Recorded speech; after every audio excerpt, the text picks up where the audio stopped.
Ele explorou a sensualidade masculina numa época em que isso era crime federal. Apesar da perseguição e até de várias prisões, Bob Mizer se tornou um dos fotógrafos mais influentes da história e, sem querer, moldou a percepção de como o homem era visto na sociedade. Este é o Sociocrônica e nós vamos dissecar mais um ícone da cultura pop.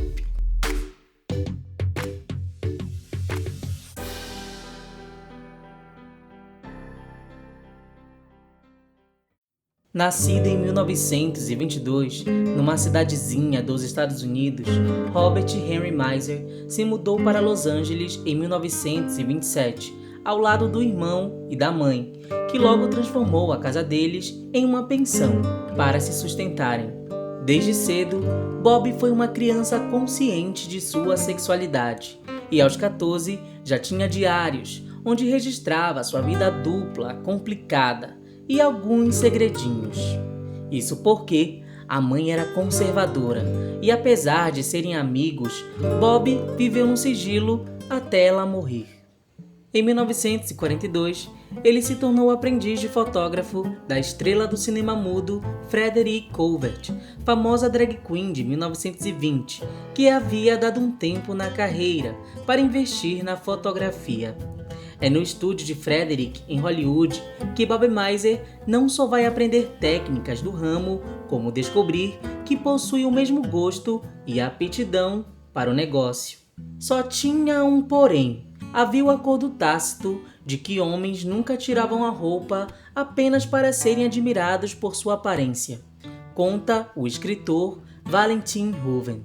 Claro, no meio da Segunda Guerra Mundial, o padrão de masculinidade não podia ser sobre homens vulneráveis assim. Fotografias de homens quase nus eram comuns nas revistas de saúde e musculação, mas os leitores eram bastante lembrados de que esses homens estavam ali para inspirar ideais de saúde mental e moral, bem como física, e não para mero prazer de qualquer um, diz Valentin. Com o fisiculturismo em alta, Bob então começou vendendo fotos para essas revistas, e seus primeiros modelos foram os jovens que se exibiam na Muscle Beach, famosa praia de encontro dos atletas.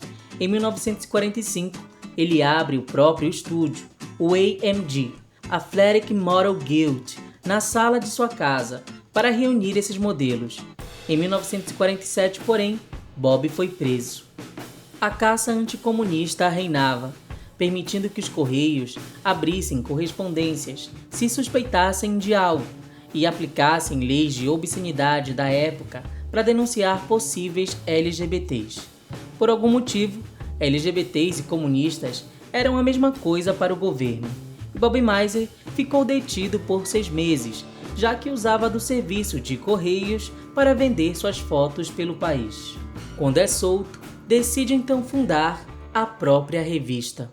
Em maio de 1951, sai a primeira edição da Physic Photo News, mas 6 meses depois, ela vira a Physic Pictorial, já que Mizer inclui em suas páginas obras de outros artistas, como George Quentin, por exemplo. Além disso, o próprio Mizer considerava o que estava fazendo como parte de uma visão estética abrangente sobre o potencial de beleza do corpo humano, e que fazia um bom trabalho publicando revistas de saúde que atraíam fisiculturistas, mulheres, embora nunca ousasse dizer gays. Acho que Bob Mizer acreditava que estava produzindo revistas de saúde e ajudando aspirantes à estrela. Se você mentir o suficiente, acredita nessas mentiras. Brinca Tom Fitzgerald, diretor de Beefcake, filme de 1998 sobre a vida do fotógrafo. Isso porque os atletas e modelos apareciam com pouca roupa, brincando de luta e exercícios, de forma um tanto sugestiva e polêmica para a época. Loops de celuloide já existiam, só que para o público masculino heterossexual. A própria Playboy foi lançada em dezembro de 1953, com fotos iguais, só que de mulheres. Com o fim da guerra, porém, a masculinidade passou a ser ditada por jovens sensíveis e com apelo sexual visível, como Marlon Brando. Assim, as revistas fizeram sucesso e pela década, outros fotógrafos se popularizaram, como Alonso Hannigan e Bruce of Los Angeles. Em 1956, na revista de Bob, surgiria Tone of Finland, e é esse movimento artístico que vai cutucar os padrões de masculinidade da época, na medida em que vão fetichizar figuras de autoridade, como marinheiros e policiais. Até então, essa fetichização era comum sobre figuras femininas, mas ilegal sobre as masculinas. Em 1954, então, Bob foi preso de novo, pois seus fisiculturistas usavam um tipo de fio dental que chocou o correio americano. Havia a lenda de que essas roupas foram criadas por sua mãe, mas essa informação não bate.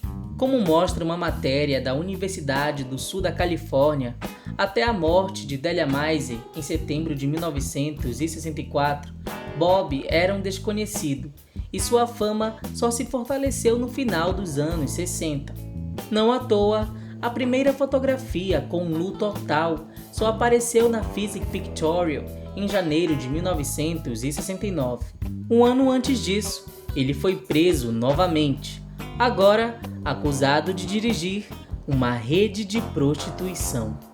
Isso porque Bob pagava de 5 a 10 dólares para seus modelos e tinha o hábito de classificá-los em cadernos com símbolos baseados em suas personalidades, uma mania que cultivava desde os 18 anos. Com o tempo, aquela forma fácil de ganhar dinheiro se espalhou e Bob já nem precisava caçar fisiculturistas ou artistas que chegavam a Hollywood. Para piorar, os modelos se revezavam entre os mesmos fotógrafos da área, ao que a polícia interpretou aquilo como uma rede complexa de cafetões. O perfil dos homens também passou a incluir garotos de rua, de programa, baderneiros e até traficantes. Um dos modelos, por sinal, foi Paul Ferguson, que se tornaria conhecido por matar a estrela de filmes clássicos Ramon Novarro, em 1968. Não ajudava muito o fato de Bob abrigar e cuidar de vários modelos em sua própria casa, enquanto eles procuravam emprego em Hollywood. Mas os trabalhos de Meiser nunca tiveram o que hoje é considerado pornografia. Eram só homens sarados, rindo e se atracando, nada do que as crianças dos anos 90 não cresceram vendo na banheira do Gugu, por exemplo. Meiser também usava da revista para defender causas políticas, como sua oposição à pena de morte e à censura do governo, às vezes indo de legendas a parágrafos inteiros apoiando liberdades civis, algo como a G Magazine fez aqui no Brasil. Um documentário de 1965, chamado Perversion for Profit, não deixou de mostrar edições da revista como se elas fossem usadas para atrair crianças para a homossexualidade. Quanto mais descemos na escala social, mais formas virulentas de preconceito somos capazes de descobrir, e mais ignorantes são as desculpas dadas para justificar atitudes muitas vezes completamente desprovidas de lógica, alfinetou o fotógrafo na edição de junho de 65. Mesmo assim, foi Bob quem capturou o início de carreira de muitos astros, como Tab Hunter, Glenn Corbett, além de Joey D'Alessandro e Arnold Schwarzenegger. Até Susan Hayward posou para ele. Ao contrário de outros de sua época, Bob experimentou fotografias coloridas desde os anos 40, e seus cenários e projeções de luz e slides previram a fotografia construída do início dos anos 80, como também acrescenta a professora de história Claire Bond Potter. A visão pansexual e estética de Meiser foi adotada por uma série de produtores culturais de sucesso e intelectuais. Já o curador de arte, Jeffrey Date, diz: Meiser estava fazendo muito mais do que apenas mostrar imagens sedutoras de homens. Ele fez parte do processo de criação dessa nova identidade masculina, que coincide com a invenção dos filmes de adolescentes e motociclistas e da cultura do surf. Aquilo também coincidia com a nova era de Hollywood, onde galãs não eram mais polidos e frios, mas sexys, como Orion Beatty em Bonnie e Clyde e Sean Connery em 007. E de certa forma, Bob também previu a entrada de atletas no cinema. Nos anos 70, Sylvester Stallone atingiu o estrelato com Rocky, um lutador, e Arnold Schwarzenegger era de fato um fisiculturista que se tornou ator nos anos 80. Claro que esses filmes não queriam atrair o público feminino ou gay para os cinemas, mas a ideia de exaltação do corpo do homem está lá. Mesmo hoje, a nudez ou a sexualização masculina não é comum, exceto no meio LGBT. Como se mulheres héteros não apreciassem e nem consumissem o corpo masculino da mesma forma como homens usaram elas como marketing e atrativo sexual durante a maior parte da história.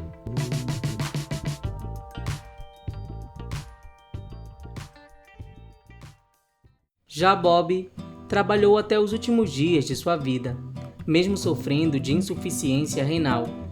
Ele morreu de uma parada cardíaca aos 70 anos em 1992.